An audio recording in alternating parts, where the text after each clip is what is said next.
33rd episode of In the Trenches, Crow's weekly cyber threat intelligence briefing. Today is January 15th, 2024. So in today's briefing, we'll be covering the most recent trends that our threat intelligence team is witnessing in the trenches. My name is Keith Wojcicki, Global Head of Threat Intelligence.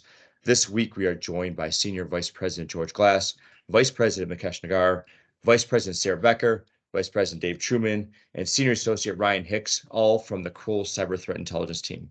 Let's talk news you can use for January 15th, 2024. So security researchers are assessing that a nation-state threat actor has been leveraging Ivanti Secure vulnerabilities to deploy a range of novel malware, which includes zipline backdoor, web shells, and credential harvesters. The attackers use this suite of tools to maintain access to the environment after patches have been applied. Security researchers should be aware that there is no security update available for the 0 days. Ivanti does provide mitigations that should be applied immediately. So in addition to the POCs detailed in the previous threat intelligence bulletin, this week security researchers at VulCheck have proven that CVE 2023-51467 can be used to execute arbitrary code, including executing code from memory, making the detection more difficult.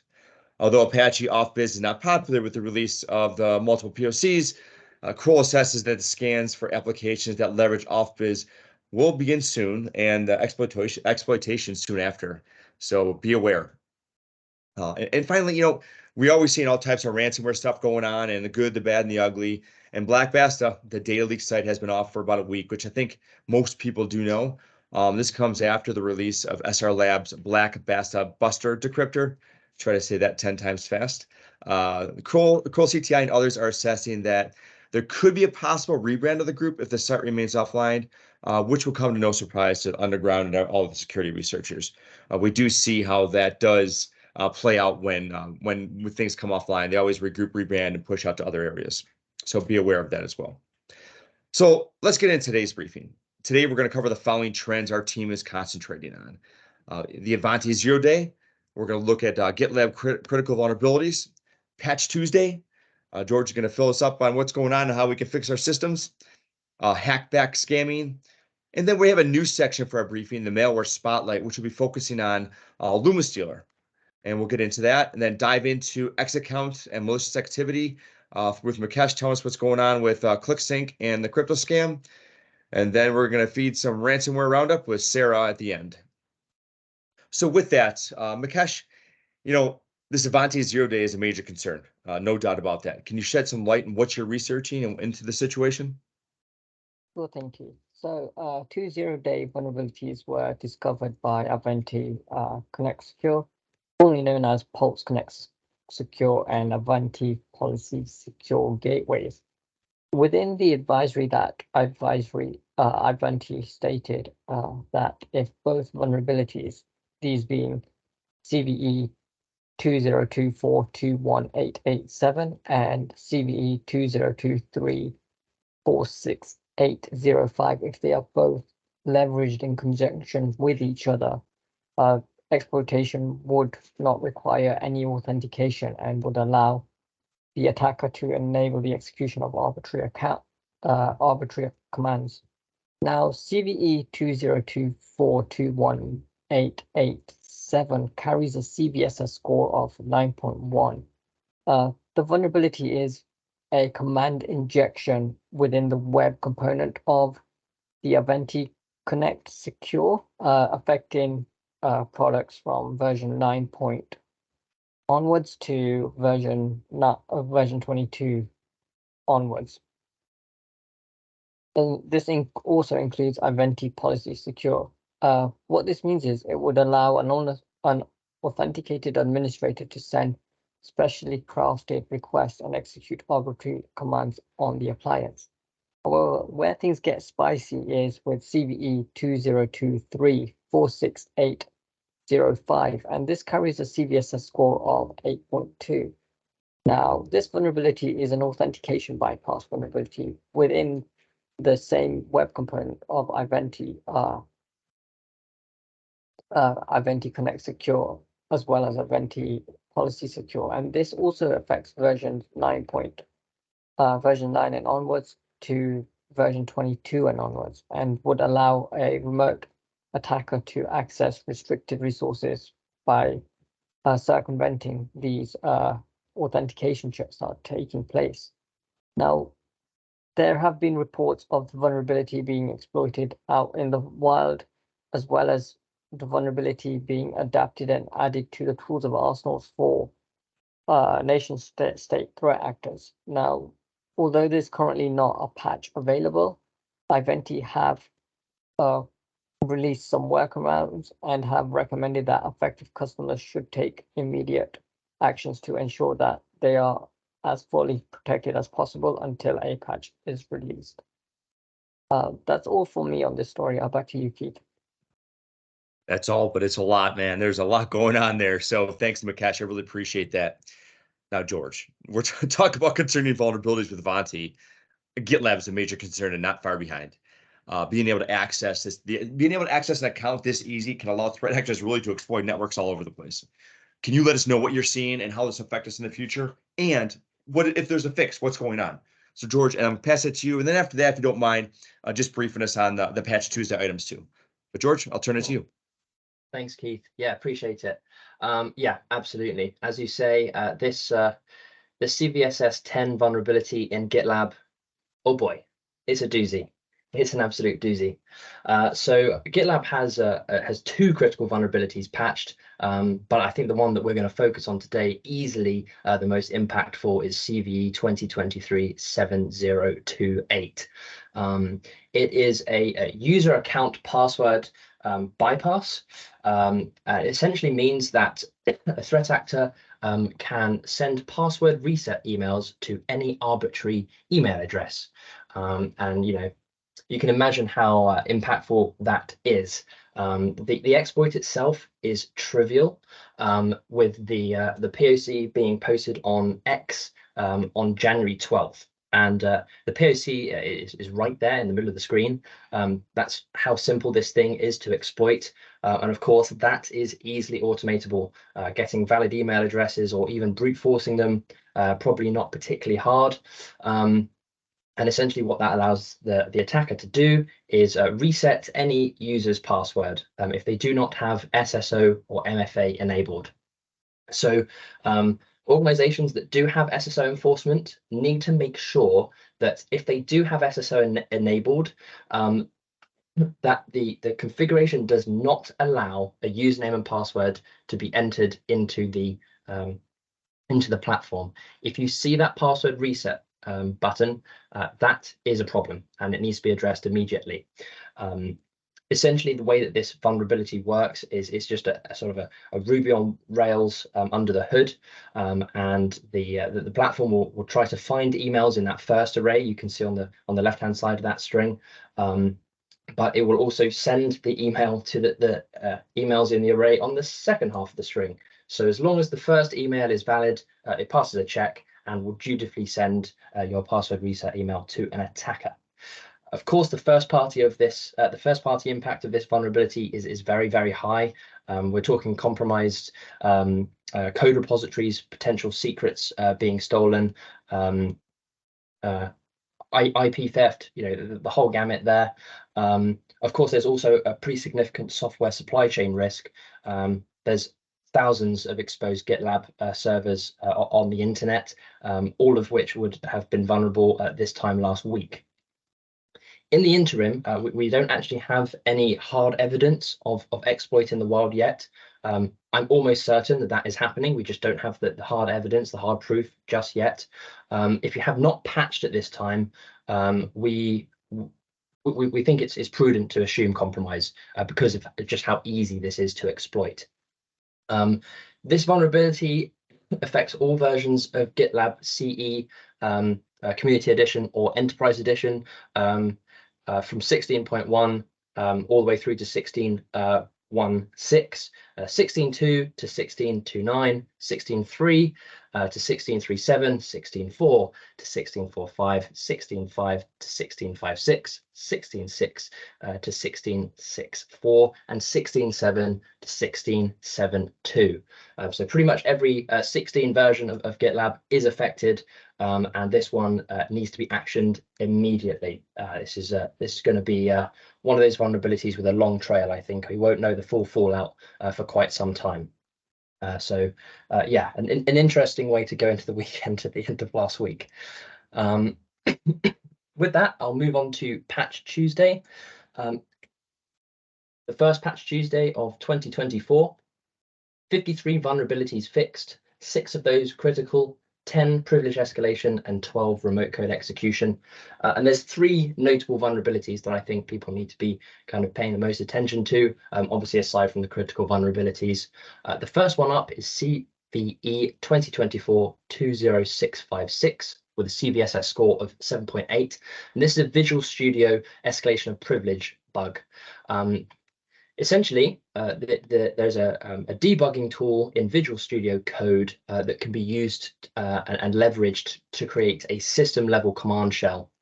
The researchers at MDSec who found the vulnerability released a proof of concept for this on Friday. It's not particularly easy to exploit, but it is the sort of tradecraft that you can imagine seeing maybe a little bit further down the line. Getting system-level CMD shell is obviously very, very useful for attackers, and so that one needs to be addressed very soon.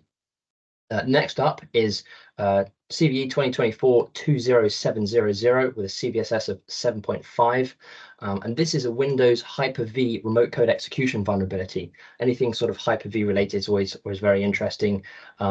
This particular vulnerability allows an attacker with network access to execute remote code in the context of the virtualization layer.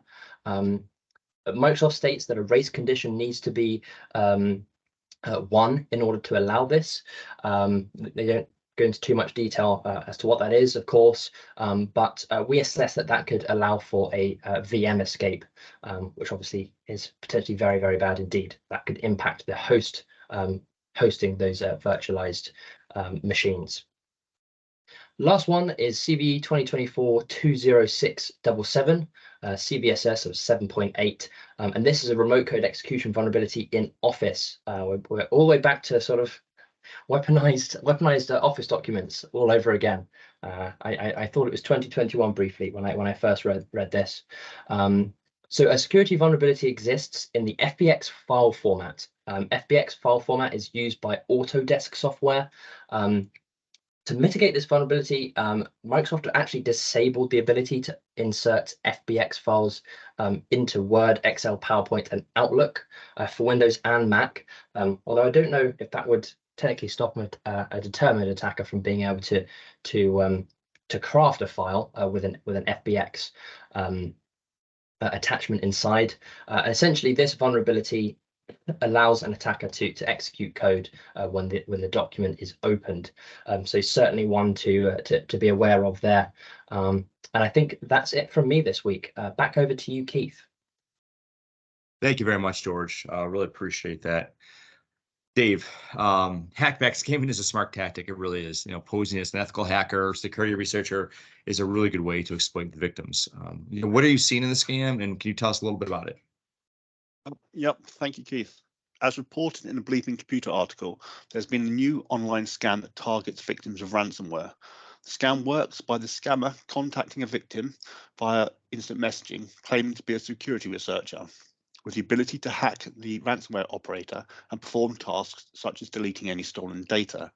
The scammer has been asking for around 5 Bitcoin, which at the time of writing was about $225,000 US.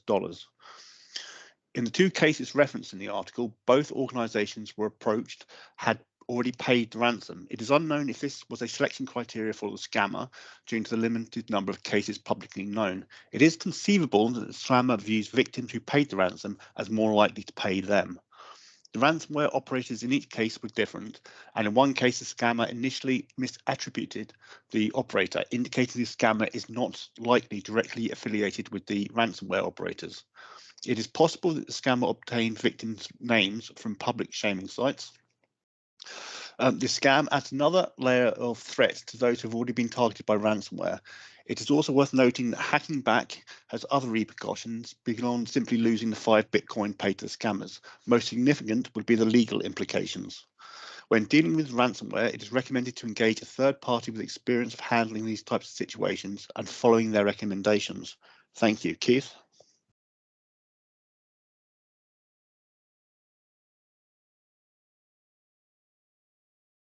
Sorry, my mute wasn't working there. My unmute wasn't working there. My apologies. So we're going to get into something new. Like I stated earlier, we're going to be creating malware spotlights in not only in our weekly written report, but within our briefings too. This is to provide a technical overview into pertinent malware families. Now, we want to be able to provide as much detail as possible, what we're seeing with our MAG team combined with our CTI team, as we're seeing live cases. So this stuff we're talking about and going to start briefing you is going to be live that we're seeing, Kroll's seeing, unique data that you really can't get anywhere else. So it's awesome stuff. We thought about this, we push it in here, and today Ryan is going to dive into LUMMASTEALER. So Ryan, to put you on the spot, tell us what you got about LUMMASTEALER. How can we move forward? What are we looking at here? Yeah, thanks, Keith. So brief kind of going really an overview into the malware family itself. The report will of course have a bit more detail, yeah, LUMMASTEALER, also known as LUMMAC2, has been observed since 2022, and it's designed to exfiltrate sensitive data from compromised devices, primarily targeting kind of cryptocurrency wallets, web browsers, browser extensions. So typical of what we usually observe from other info stealers. It's highly likely that the malware itself is based around the popular VIDAR and MarsDealer malware. And kind of lately, in November of last year, the actors behind the malware promoted a novel feature that allegedly enables the users of the malware to revive expired Google session cookies, consequently enabling unauthorized access to Google accounts. Although that's not been yet verified fully, this is an interesting kind of recent alleged expansion of the capability of LUMMASTEALER. And we've recently observed LUMMASTEALER impacting an organization in the education sector. However, due to its kind of drive by compromise nature, it could really potentially impact any sector. It's just sort of waiting for any user really to go out and find it and download it. In terms of initial access, it's recently been observed being distributed by YouTube description links, which is where the drive-by element comes in. In this case, the threat actor had taken over a number of YouTube accounts, posted a video describing how to install the cracked software, and a link to the supposed download of that software, which is shown on the image on the right there. The link itself leads to the victim to download a zip file, which was hosted on file sharing sites, in most cases was Mediafire. And the zip file contained an LNK file, which runs PowerShell on the victim machine. Now, PowerShell was used to download a .NET executable from GitHub, as well as also downloading a DLL from one of its preset list of command and control servers. And the final payload of LUMMASTEALER communicates with the command and control server, exchanging the instructions and transmitting the exfiltrated data. One interesting kind of aspect, kind of potential for either detection or maybe even threatening, looking for this activity, is the use of the hard-coded user agent, that Tesla browser /5.5, potential for being able to kind of hunt against that particular user agent to find this sort of post-compromise activity. And then stolen data is then compressed and uploaded to the command and control server using HTTPS. And lastly there, LUMMASTEALER exfiltrates data in batches, each time generating a zip archive file before then sending it to the C2 server. And the kind of information it's looking for is, again, typical of information stealers that we observe, such as kind of Red Lion, VIDAR. It's looking for browser cookies, cryptocurrency wallet data, two-factor authentication information, again, any screenshots and files, that kind of thing. So it's really just kind of scraping that information and then sending it back to the threat actors. So that's all for the kind of first spotlight. More information, as I said, more detail is in the weekly report. But for now, I'll hand back to Keith. Thank you. Thank you, Ryan. Yeah, so you definitely look at our report. Any questions, please come back and ask at Kroll@cti.com. Or yes, CTI@Kroll.com. My apologies. That's our email address if you have any questions. So Mikesh, you're telling me that they're telling us all of us that X is not only a way to, explain what I'm doing every second of the day, but it also drops some malware. This is extremely interesting. This really could be impactful, and just kind of curious what you're seeing and what this means for us in the future. Sure thing, Keith. So large organizations such as Mandiant, Certic, Netgear, and Hyundai MEA have fallen victims to several serious account, as I would like to call them, shenanigans, but more of account takeovers. And what I mean is it's more than just crypto scams taking place. We're talking about sneaky installation of crypto stealers and malware on victims' devices. Now, what grabbed my attention initially to this story that I'm letting you know about is how Mandiant's investigation journey went from claiming a secure multi-factor authentication setup on their account to then shifting slightly directions to a probable brute force password attack taking place, and that was all thanks to a weak password on the absence of MFA. Now, switching gears a tiny bit, since the end of 2023, actors have been pulling off these sort of campaigns using the CLINKSINK drainer to exfiltrate data, funds, and tokens from Solana cryptocurrency users. It's been reported around $900,000 in stolen assets over here. Now, within those assets, there were about 35 affiliates IDs and 42 unique Solana wallet addresses, all linked to the DAS setup. Now, those affiliates, they pocketed around 20% of the stolen goods for playing around with the drainer script handed out by the operators.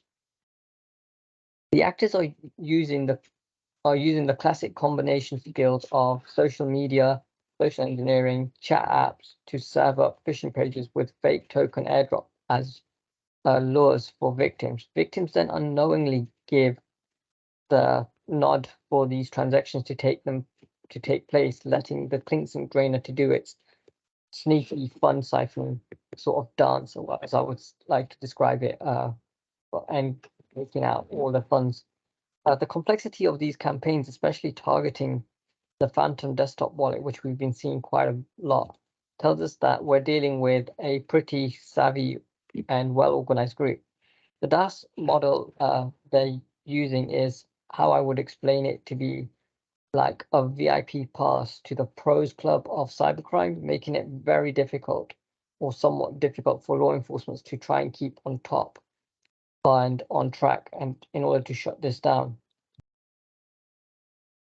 Now, in a nutshell, this whole incident screams out one loud thing and very clear. Organizations do need to lock down their social media accounts to not only keep bad actors from gaining access to their social media accounts, but also causing a lot of distress to not only the organizations, but also to those victims who have been targeted through those posts posted by the actors. And that's all from me. Thanks, Mikesh. Just like I tell my kids, no social media, and I think we got to follow this in this one. This one's a bit crazy. So now we're gonna trot it over to Sarah. Sarah, let's talk ransomware. You've been watching Babook. There has been some activity. Can you provide us the insights on this one? Yeah, of course, Keith. So there is a new decryption key available for a specific variant of Babook ransomware. Researchers were able to obtain the decryption toolset for the Tortilla variant of this ransomware. This was in collaboration with working with Dutch police and law enforcement. This decryptor was provided to victims of this ransomware group too, who also paid the ransom in order to recover their files and their data. It also is a nice known little fact that because of this, law enforcement was able to actually identify the threat actor behind the variant, and they did make an arrest in Amsterdam. So Babook's source code was leaked on a dark web forum, and this was around September 2021. So with this source code leak, that allows other threat actors to obtain that source code and kind of modify it. With these kinds of modifications, threat actors are able to develop different strains, different variants, and then they can kind of do whatever they want with that source code. So according to researchers, the executable contained a single public-private key pair that was used in all the attacks. After extracting the key, the analysts shared it with Avast to update their Babook decryptor. So victims of this Babook variant are able to access Avast tool set and download the generic decryption tool at no cost, so they can reclaim any of their files, any of their data. Avast is also saying that the interface for the decryption tool is pretty simple, and it allows users who don't have as much experience utilizing such tool sets. So if you do have a minimal amount of experience in any kind of the cyber intelligence or ransomware recovery, Avast is saying that it should be easy to use and you should be able to understand it, so customers or anyone affected by this ransomware can utilize this to recover their data. That's all for me, Keith. Thank you very much, Sarah. Appreciate that. Yeah, and like Sarah said, if you have any questions on this or need anything to deal with the Babook decryptor, please let us know. And I would like to thank everyone that has taken the time today to tune into Kroll's In the Trenches weekly cyber threat intelligence briefing. We hope you found the session informative. If you have any follow-up questions about this briefing or any other questions at all, please contact the Kroll CTI team at cti@kroll.com. That's cti@kroll.com. Again, thank you, everyone, and have a wonderful week.